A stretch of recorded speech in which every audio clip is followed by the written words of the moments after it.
Welcome to another episode of Mike's Money Picks. Today on the podcast, we're going to be breaking down the Monday, November 18th slate of college basketball DFS on DraftKings. We've got a nice little 6-game slate, and we're going to break down all 6 games, tell you what you can expect from each game, as well as who needs to be in or out of your DFS lineups for all 6 of those games. And honestly, this is kind of a juicy slate. So far this season, it's been a pretty good season for us in college basketball DFS. Last week, we won one of the dime times. We won one of the quarter jukeboxes, had some really good finish in some of the and ones. And so, really all the research that we put in here early in the season is paid off, and it's really allowed us to find some guys and find some edges and find some angles that we can use to attack these games in ways that other people might have not. And it's allowed us to have a pretty solid start to the DFS season so far. We're 2 weeks in right now. This is starting week 3. And so let's hope to continue this positive momentum in week 3. And like I said, I think I have done the research and found what you need to know for this slate. And we're going to give you all that you need to know here on this episode. Now, while you are here, make sure you are subscribed to the channel. That way you can be with us for the rest of the college basketball season, in addition to the college football season as well. There's really the 2 sports we're focusing on right now. But if you're subscribed, you will know when every new episode drops. I'm currently in the middle of, I'm calling it my busy season, because those of you guys that have been here for a while know that I am a high school teacher. I also coach high school sports. So right now I'm coaching 2 varsity sports at the same time, girls flag football and boys basketball. And girls flag football, we're sitting at 3-1, hopefully headed to the playoffs here soon. And then boys basketball, we start our season on the road Wednesday night with one of the best teams in the state. So I can't promise that I'm going to have every single slate broken down like this. But what I can promise is that if you're subscribed, you'll know when the new episodes drop, and you'll be able to be here for that. Also, if you are curious, the articles that I do have on the Patreon, those will happen for every single college football and college basketball slate, no matter what, no matter how busy I get, I will make sure to get those out to you. And more on that a little bit later. But anyway, we're at 2 minutes on the introduction here. We got 6 games to get to. Let's quit wasting time. Let's go ahead and get started.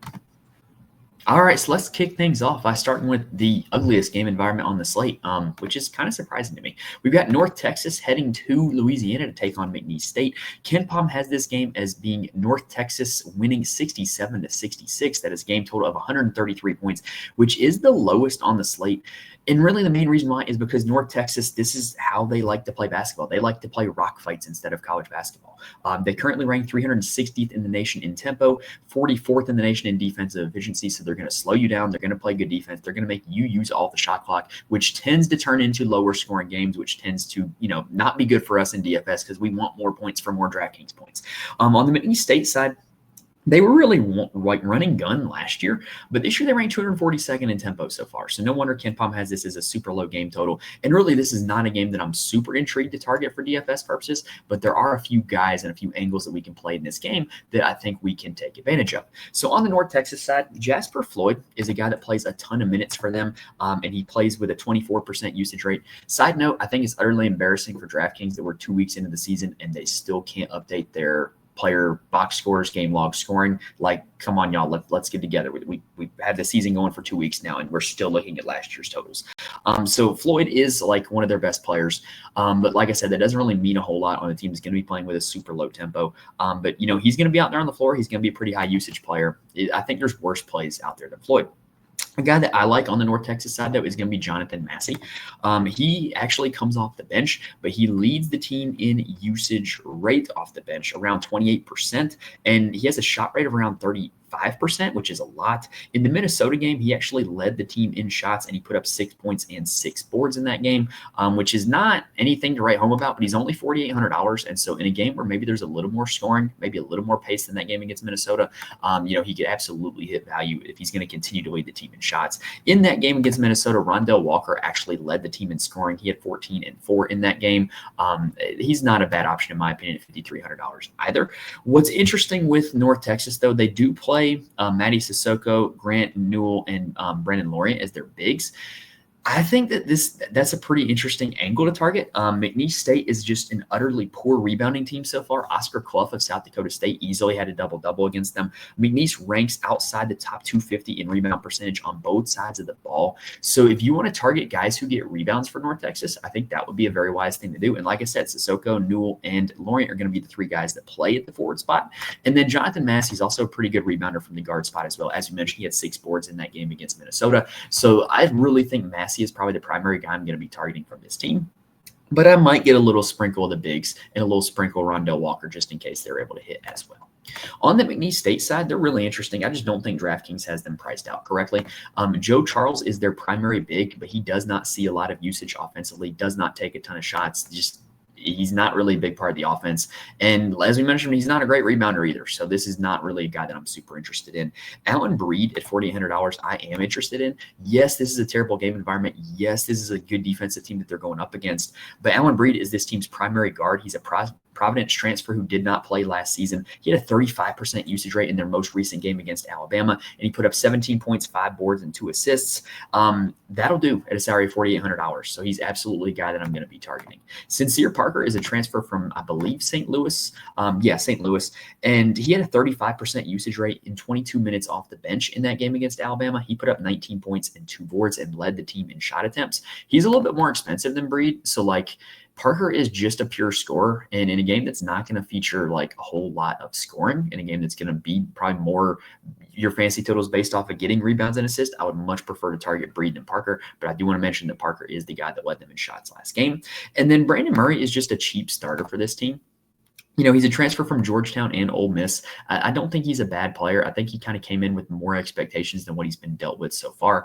If you're just looking for a guy who's going to play a lot of minutes, at a salary of $4,000 or less, he's not a bad option. After that, they do start Javon Garcia, but he gives a lot of his minutes to Sincere Parker off the bench. Christian Shoemate is another starter as well. Quadir Copeland's a Syracuse transfer who was really good last year for Syracuse, but has been just not really used that much this season.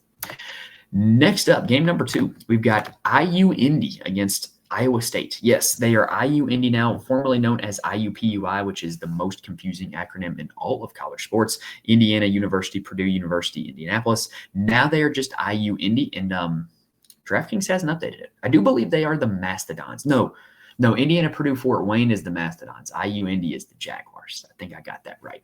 So anyway, we got the IU Indy Jaguars taking on Iowa State. KenPom has this game as 91-55 in favor of the Cyclones with a game total of 146 points. That gives Iowa State the highest team total on the slate. This is going to be a blowout. This is going to be a very bad blowout. IU Indy is not good. They rank outside the top 300 in efficiency on both sides of the ball on KenPom. They have no rotation players that are taller than 6'7". So this is just not a good situation to target. This team's not going to score a whole lot of points. As we mentioned, KenPom has them projected for 55. So I am not somebody to tell you exactly how to spend your hard-earned money. If you want to put your dollars on DraftKings on guys that play for IU Indy, knock yourself out. I'm not going to be doing it, though. This is a team that they're going up against an Iowa State team that understands the assignment. Last year, Iowa State, a large reason why their tournament resume was so good was because in these Q3 and Q4 games that they had, they would come in and just utterly blow the doors off of these bad teams and beat them by such a high margin that it would increase their metrics by doing so.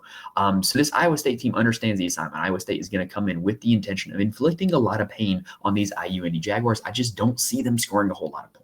Now, in terms of who actually is going to score the points, let's actually talk about him. Jarvis Walker is their usage leader. He put up 20 points in their game against Xavier, which was only a 14-point loss.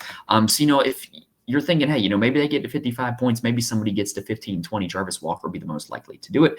The other starters in order of usage are Paul Zelinskis, Keenan Garner. I'm not even going to try to pronounce his first name. Oh, no, never mind. His first name's easy. Nathan Dudakovich and Sean Craig. Those are their 5 starters: Walker, Zelinskis, Garner, Dudakovich, and Craig. I'm not super interested in playing anybody on this side, though. I think they're a little too expensive. Like Walker may be worth a look, but Zelinskis would have been worth a look if he was cheaper. I'm probably not going after anybody else. On the Iowa State side, they're pretty interesting. They've played exclusively not close games so far, which I don't expect this one to be one either. Last game, they made a change in their start lineup. They moved Milan Momcilovic into the starting lineup and moved Curtis Jones to the bench, but both were still productive. Momcilovic had 16 and 5. Curtis Jones had 20 in that game, so both of them did still produce. Both of them are primarily scorers, though. They're not going to give you a whole lot of peripheral stats. And so in a game like this where Iowa State's going to be playing a lot of guys, it's really hard for the pure scores to get there. I want to play guys that are going to get more peripheral stats. So even though those 2 guys were successful last game, I'm not super interested this game. Kashawn Gilbert and Tamin Lipsey are their 2 primary guards.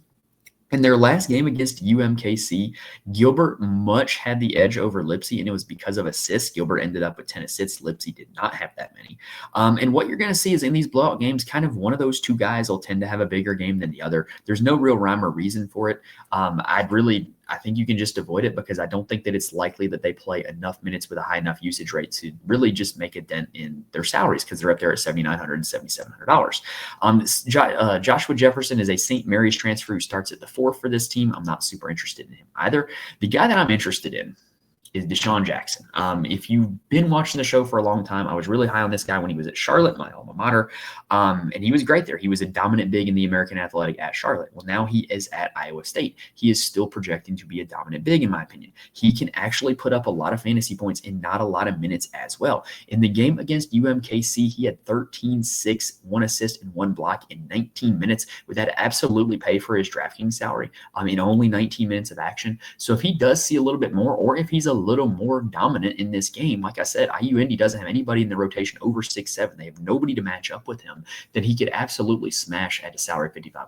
So Deshaun Jackson is certainly going to be a guy that is going to get into my lineups. Next up, game number 3, we've got Pacific taking on Arkansas, which is an interesting one. KenPom has this one being 83-60 in favor of Arkansas. That is a game total of 143 points. With Pacific only being projected to score 60 points, this is not the best spot for these guys. But the good news is that Pacific is probably going to provide a pretty good game environment for Arkansas. They don't rate out all that well defensively, and they rank 129th in tempo. So this is going to be a game where you're going to see a little bit of up and down. Arkansas implied to score 83 points. I definitely think you're going to want some pieces on the Arkansas side. Now, for Pacific, they have kind of a big 3 that they really have anchored their team around. And it starts with Elias Ralph and Elijah Fisher and Lamar Washington. Those are their 3 best players. They're going to see a ton of usage. They're going to play a ton of minutes. And the usage is in that order: Ralph, Fisher, Washington. DraftKings actually got that correct. Ralph, to me, is a little bit pricey for what we know of him and what we know is going to be facing this Pacific squad against Arkansas. He's probably a pass for me. Fisher is kind of the same way. I think he's a little bit pricey for what we're expecting. Washington is an interesting one, though, because Washington gets a lot of his DraftKings points from assists. He is a transfer from Texas Tech. So obviously this team plays a lot different style from what he saw at Texas Tech, but he's been really dishing out a lot of assists so far this season, huge assist rate. So if I were to play any of these guys, it would probably be stacking Washington with one of Ralph or Fisher, if I'm being honest, and also totally being honest, I'm not super interested in anybody else off this team. These 3 guys are really the only 3 that are playing a lot of minutes. They're really the only 3 that are getting a lot of usage. And in a game where they're only implied to score 60 points, it's just really hard to get behind any of the other guys on this Arkansas team or on this Pacific team. That was a natural segue. Let's go ahead and move on to Arkansas. So for Arkansas, they are implied to score 82 points. Like I said, to me, this makes it Arkansas a team that you're really going to want to get pieces from. I don't know. There's certain pieces that I like more than others. So on the Arkansas side, so far this season, Boogie Fland has been kind of their best player. Really Boogie Fland and Adu Thiero. So Fland had 12.7 assists in their last game against Troy. Thiero had 19.7 boards in that game.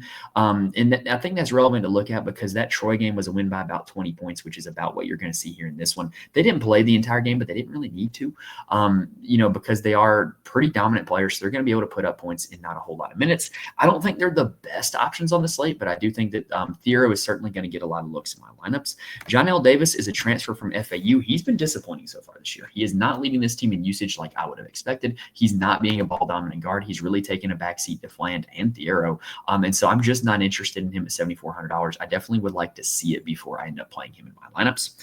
And then DJ Wagner, just another guy that, he's a transfer from Kentucky. He was supposed to be really good at Kentucky, never really got there last year. Supposed to be good coming into this year, not really doing a whole lot, not really playing with a high usage rate. So I'm not really interested in him either.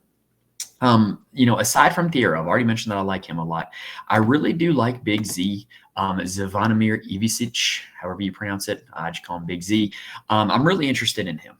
So basically last game against Troy, Trayvon Brazile got hurt. Jonas Adu is still ramping up from his injury, so they kind of ran out of bigs early. And Ivasic played 22 minutes off the bench in that game, had 19 points, 2 boards, 5 blocks, 3 steals. That is a massive amount of DraftKings points because he is going to get you those blocks and steals. And we don't really know what the status of Brazile is going to be in this game. Like, they don't need him to come back and play. So if we end up getting Big Z starting and Big Z playing 25, 30 minutes, Big Z could absolutely break a slate because he is going to rack up DraftKings points because of those rebounds, because of those blocks, because of those steals. So he is a guy that I'm super interested in, but I'm also going to be wanting to check the status of Trayvon Brazile to make sure that Trayvon Brazile is out. And I'll be totally honest, if Brazile is in, I still think Big Z is a viable play. But if Brazile is out, I think it brings Big Z to lock status. And if Brazile is out, I think they might be forced to kind of show their hand a little bit and play Jonas Adu a little more. So if Adu does, or if Brazile is out, I do think that brings Adu into play as well. But that's kind of speculation. I don't know if Brazile is actually going to miss this game or not. All right, let's go ahead and take a quick breather right there, and then let's talk about the last 3 games. All right, so before we carry on, I do want to mention there are a few places where you can get more information from me. First off, you can follow me on Twitter at Mike's Money Picks. I'm more than happy to answer any questions you may have for me if you reach out on Twitter. I also try to provide all updates from the show on Twitter as well. So it just kind of keeps you in the loop. And also, if you just want, to ask some questions or get some feedback, I'm more than happy to answer on Twitter. I'm also in the Fantasy Corner Discord. Link is in the description below on YouTube as well as on the audio feed. Fantasy Corner Discord is a place of a lot of really smart people, really good people as well, who play DFS for a lot of different sports. The college basketball chat on there lately has been jumping, and we've had a lot of winners there in the past few weeks.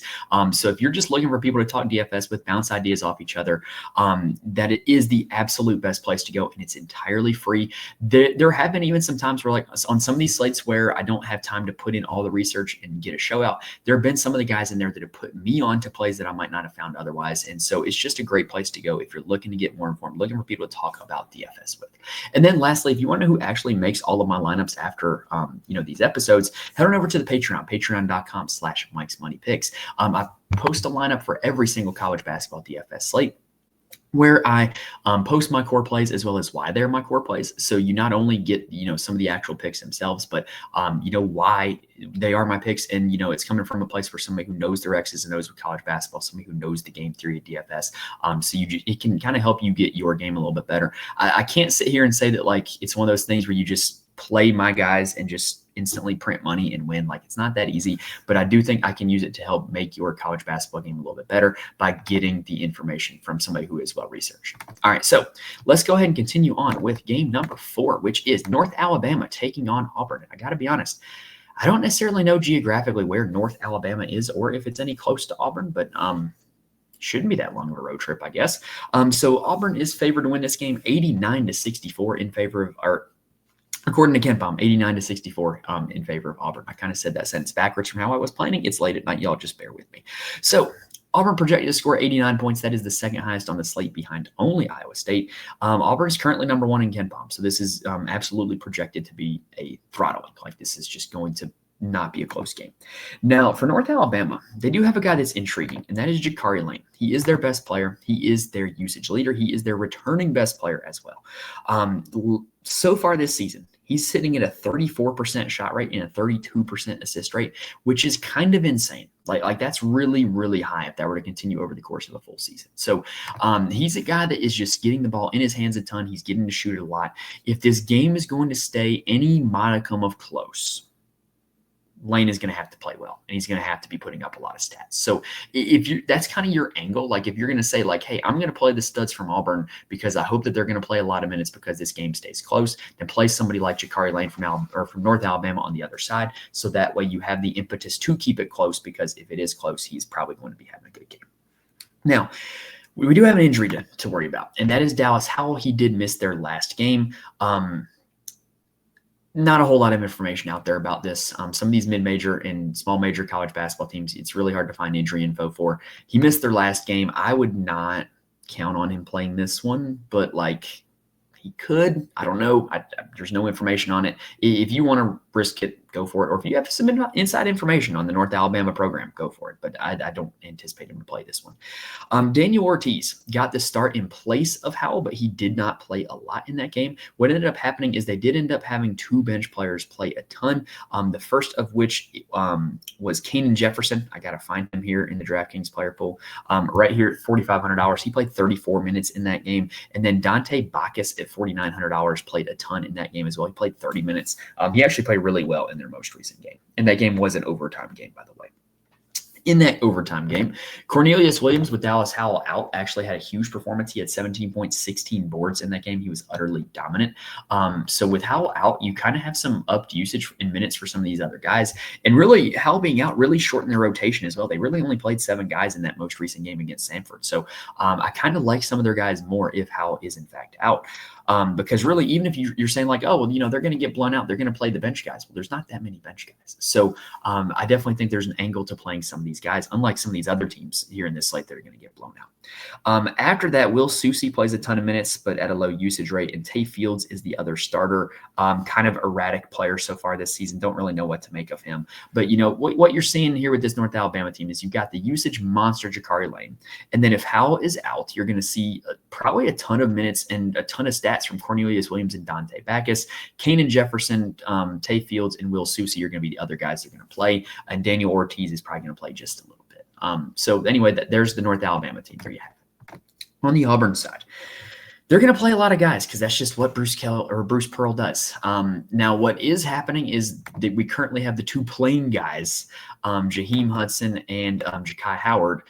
We don't know if they're going to be back for this game. If you've been following the Auburn team, you know that they had the incident on the plane that caused the turnaround on their way to Houston, and they ended up winning that game. And Hudson and Howard were the two that were the cause of it. They've been suspended ever since. I don't know if they're going to play in this game or not. If Hudson plays, that really is going to cut into the minutes of Cardwell and Janai Broome. But if Hudson continues to be out, I think you're going to see a lot of minutes from Cardwell and Broome. So let's go ahead and talk about Cardwell and Broome. So Janai Broome is, in my opinion, probably on pace to be one of the players of the year in college basketball. He's just been great so far. In a blowout win against Kent State, he had 18, 12, 4 assists, and 3 blocks. So he does not need a ton of minutes in order to put up stats that can break a slate. He also has a super high usage rate. Like, I think he's one of the best pay-up plays on the entire slate. Like, just because he puts up stats in such a rate, so much like per minute rate, that he doesn't need to play all 40 minutes of this game in order to pay off for his salary. So he's a guy that I really like on this slate. He's probably gonna be one of my favorite pay up options. After that, we got to talk about how Auburn does their lineup. So they moved Miles Kelly, the Georgia Tech transfer, into the starting lineup last game, but he actually didn't do a whole lot in that game. It was weird. He started, played a decent amount of minutes, didn't put up a whole lot of stats. So I don't really know what to make of that. What you saw, though, was that Denver Jones, who was a transfer to Auburn from, I believe, FIU last season. He was FIU's best player 2 years ago, and now he's at Auburn.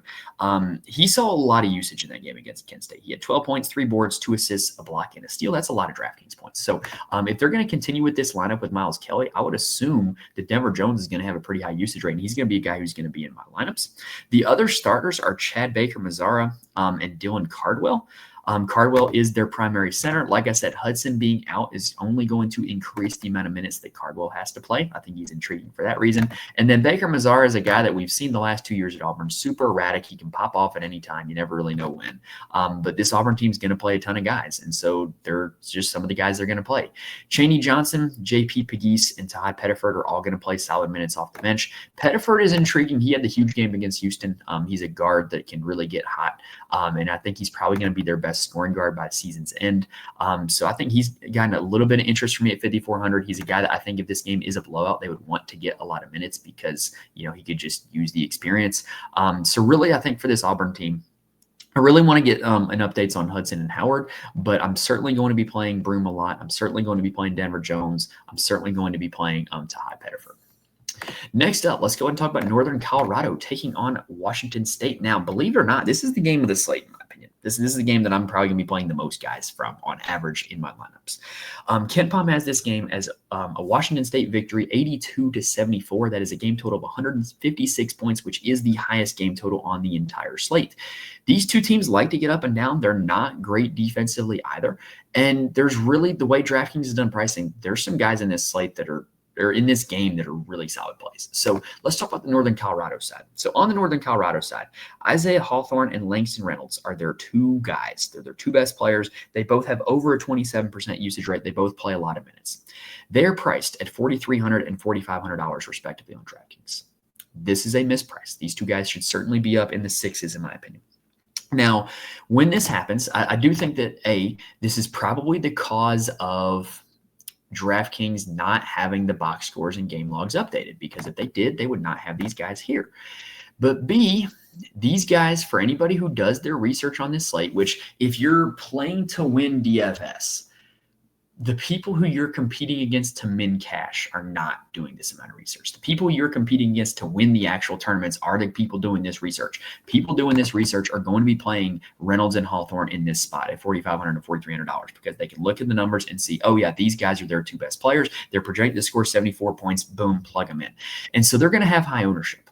But in college basketball DFS, fading good chalk gets you beat. And what I mean when I say chalk is the highest owned players on the slate. Well, these two are going to be two of the highest owned players on the slate, but it's for a good reason.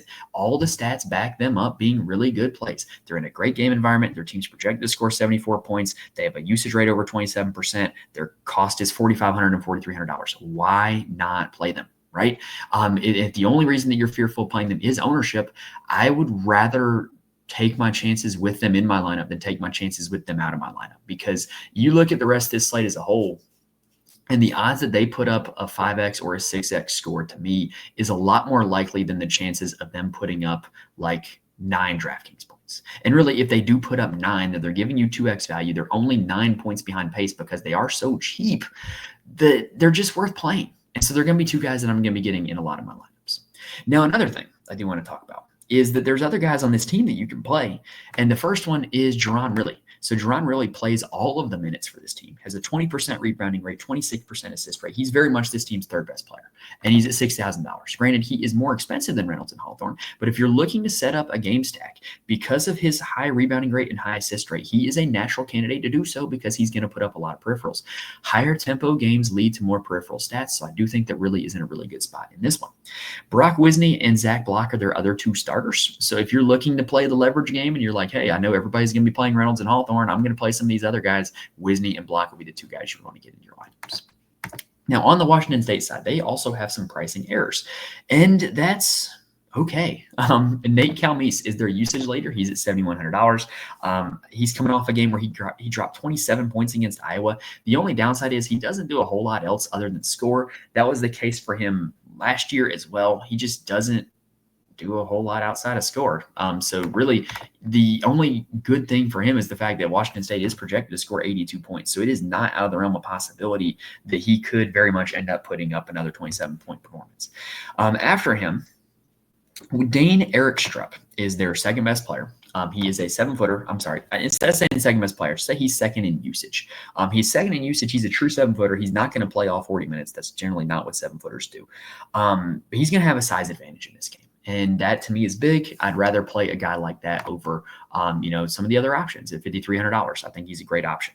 After that, you've got Cedric Coward, Lawan Watts, and Ethan Price as their other 3 starters. But those guys are all priced up, so I'm probably not super interested in them. A guy I am interested in, though, is Isaiah Watts. If you were with us last season, you remember us talking about how Isaiah Watts was an elite GPP play pretty much every time he took the floor, and he gave you some GPP winning scores, 28 DraftKings points on a $3,400 salary against USC, 30 DraftKings points on a $3,900 salary against Washington. That's what he does. He is a microwave off the bench. He's going to play a lot of minutes off the bench. He's going to have a high usage rate off the bench, and every now and then he's going to give you a GPP viable score. So if you're looking to stack up this Washington State side, really the guys I'm focusing on are Calmese, Erikstrup, and Watts. Isaiah Watts, that is. I do want to look at one thing. Case Why Not. Yeah, okay. So Case Why Not did have a note like on DraftKings that he had an alert in the last 24 hours, but he's not a guy that came up on my research. So there's nothing really notable there in my opinion. All right. Next up, we've got Gonzaga and San Diego State, last game of the night. So KenPom has this game being 79-72 in favor of the Zags. That's a game total of 151 points. That's pretty high, but it's because Gonzaga is really playing at a high tempo right now. San Diego State is not. San Diego State is not a good matchup for Gonzaga. San Diego State ranks 274th in tempo. They rank 16th in defensive efficiency. It's not a great team to target your guys against, but Gonzaga is. Now, here's the thing with Gonzaga. They have played 2 blowout games so far, and they played 1 close game. In that close game against Arizona State, what you saw was that Nolan Hickman, Ryan Nembhard, and Khalif Battle played all the minutes. Those were their 3 guys. Now, Nembhard is currently the leader in usage. Battle is currently second. Hickman is currently third in terms of those 3 guys. Nembhard is highly dependent on assists, though. That was the case last year. It's going to be the case again this year. So in a game where San Diego State is looking to slow the game down, I don't know how to feel about Nembhard, because when you look at the slate as a whole, in terms of the pay-up options, he's one of the safest ones, because you're pretty confident that he's going to play 30-plus minutes in a close game environment against San Diego State. But at the same time, it's not the best matchup because of the slow tempo and how good they are defensively. So it really has me torn, like, hey, do I want the guy that's going to play a lot of minutes, or do I want somebody with an actual good matchup? And so I do think Nembhard is going to make some of my lineups, but I don't think he's going to be a core play or a lock or anything like that. Now, after those 3 guards, Ajayi and Huff played the most minutes in that game against Arizona State. Yes, Ike and Ben Gregg started that game, but Ajayi and Huff played more minutes. Ajayi is a transfer from Pepperdine that can put up fancy points in a hurry. He's a great rebounder. I think you could make an argument that he should be listed as a forward position. And I really think that he's an interesting play. If he gets a lot of minutes, I think he's worth a look. Unfortunately, we don't know how many minutes he's going to play until the game's played, though. And then after that, that's pretty much all their rotation, y'all. That Ike and Greg do start. They've kind of had erratic minute totals, though. And then Dusty Strummer is their 1 guard off the bench, aside from Ajayi. But pretty much that's the only guys that Gonzaga is going to play. And like I said, this is projected to be a close game, so I do expect them to be pretty close to the vest with their rotations. On the San Diego State side, they're really interesting. Miles Byrd, who's been kind of just a role player for this team over the last 2 seasons, he was great in their first game of the season, 24, 8, and 3. But he didn't play game 2 against Occidental, which Occidental is not a Division I team. So the question is, did they hold him out because he's actually hurt, or do they hold him out because, like, hey, buddy, it's Occidental, you're banged up, just take a breather, son. We're going to win this one without you. I don't know. I really don't. If he does play, he has my interest. But I don't really want to be waiting to monitor this, because here's the problem. If you play him at $6,500, unless you're playing multiple people on the Gonzaga side, if you were to late swap out, you're going to be leaving a lot of salary on the table, because I don't think you're going to want to be late swapping to Wayne McKinney, who's in even salary. He's not a huge player for this team. Now, what happened in game 2, and really in game 1 also, Nick Boyd actually led the team in usage in game 1. He is a FAU transfer. He had 11, 4, and 3 in that game. He also had a pretty solid game against Occidental. To me, he would be the guy that if Miles Byrd does not go, he would be the guy that would pick up a lot of the offensive load, and I would be very interested in him. I'm not really interested in a whole lot of the other guards on this team, though. I think if Byrd is active, it's going to be Byrd and Boyd who are going to be playing all the minutes. In terms of the big spot, a guy that I am interested in is Jalen Coleman-Jones. He's a transfer from Middle Tennessee. He was a really productive player there. I think he has the potential to be pretty productive here. And it's not like Graham Ike is a great interior defender. So I do think that Jalen Coleman-Jones is going to get a look from me. Magoon Gwath is also going to get a look from me. He plays a decent bit, and Pharaoh Compton plays a decent bit. But they pretty much keep those 3 bigs, and they play them on a loop, just on a rotation. And I do think that I would rather target this Gonzaga team with the bigs than with a guard. So, yeah, that's pretty much how I'm seeing it with San Diego State. With this being the last game of the night, I certainly don't want to wait on the status of Miles Byrd. I really hope we get the news on that well before locks. That way we know whether or not to make our lineups with Miles Byrd in them. All right, that's going to do it for this slate, y'all. Hopefully we gave you guys all the information, all the plays that you need to know in order to build some winning lineups here on this Monday night. If this video helped you out in any way, please hit the like button on YouTube. If you're listening on audio, please rate and review. And like I said, hopefully I will see you guys at the top of the leaderboards here Monday night. If there's anything you think I missed or anything you want to comment about, question, whatever, let me know in the comments. I'm more than happy to, take a look and respond. It's still early in the season, so some of this stuff is still just a little bit of conjecture. We don't have a huge sample size on a lot of this stuff yet. But love to get the discussion going. And then also remember, if you do want more from me, you follow me on Twitter, join the Fantasy Corner Discord, go get the articles on the Patreon. They are all available to you. But anyway, that's going to do it for me, y'all. I do not know when the next college basketball episode I'm going to have is. I've got some decisions to make in terms of my schedule. I know I'm going to record an episode tomorrow night, aka Monday night, but I don't know whether I want to do the action slates for college football or the college basketball slate on Tuesday. It'll likely come down to looking at the college basketball slate and determining if those games are worth my time to talk about. So we'll see. I don't really know yet. But anyway, if you're subscribed, you will know when the next episode drops, no matter when that might be. So anyway, let's go ahead and wrap it up there. Hopefully you guys got all the information you need here in this episode to win on Monday night. Make sure to subscribe so you can win on all the other nights. But that's going to be it for this. Best of luck to you guys on the Monday night slate, and I will see you guys next time.